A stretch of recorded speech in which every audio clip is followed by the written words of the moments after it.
ప్రజలతో మమేకమై ప్రజా జీవంలో ఒక పార్ట్గా మీరుంటూ ప్రజలకి కావాల్సిన ప్రతి ఒక్క విషయాన్ని స్పష్టంగా అందిస్తూ ఇవాళ ఈ దేశంలో కానీ ప్రపంచంలో కానీ ప్రాణాలతో చెలగాటమాడుతూ 24 గంటలు కూడా రోడ్ల మీద ఉన్నటువంటి వ్యక్తులు జర్నలిస్ట్ సోదరులు వాళ్ళకి ఎంత చేసినా తక్కువ అని భావిస్తా.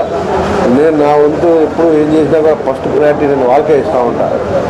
చాలామంది 5 స్టార్ హోటల్లో పెడదాం ఎంత ఖర్చైనా పని అంటే నేను ఏదైనా చేయగలిగితే వాళ్ళకి అలా ఆలోచిస్తూ ఉంటాను నేను. సో వాళ్ళు ఈ దేశ సమాజంలోకి చాలా అవసరమైన వ్యక్తులు కాబట్టి ఖచ్చితంగా ఇవాళ సన్మానించడం చాలా మంచి పరిణామం. నాగరాజు గారికి ప్రత్యేకంగా ధన్యవాదాలు తెలియజేసి సామాజిక భద్రత మరి ఫోర్త్ ఫిల్లరప్ ఎస్టేట్ మీరంతా కూడాను ఈ ప్రభుత్వాలకు కానీ ప్రజలకు కానీ కళ్ళు చెవులు మీరే. అటువంటి మీకు సరైనటువంటి భద్రత లేదని నేను చాలా బాధపడుతూ ఉంటాను. ఎందుకంటే ఒక సొంత ఇల్లు లేదు, ఒక కుటుంబాన్ని ఒక పిల్లలు చదివించుకోవాలన్నా సరే మీరు కష్టపడితే చదివించుకోవడమే తప్పితే ఎక్కడ కూడా ప్రభుత్వ పరంగా మీకు ఏమి అందుతుందని నేను అనుకోవట్లేదు.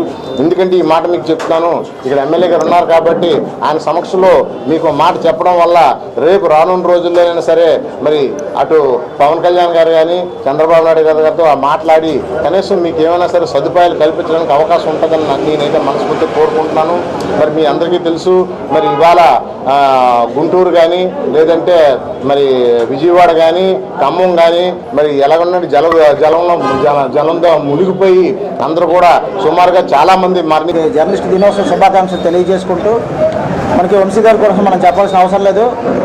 ఆయన పడిలేచిన కెరటం మనందరికీ తెలుసు. మనలో ఒకడే ఎమ్మెల్యేగా ఏ రోజు కూడా ఆయన ఎమ్మెల్యే కాదు, మంత్రి అయినా లేకపోతే ముఖ్యమంత్రి అయినా ఆయన స్థాయి ఎప్పుడు కూడా మనలో ఒకరిలాగా ఫీల్ అవుతారు, మనలో ఒకరిలాగా పరిగెడతారు, మనలో ఒకరిలాగా విచ్చేస్తారు.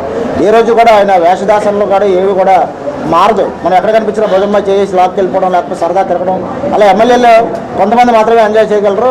వంశీకృష్ణ గారు ఆ కోవకు చెందినాడు.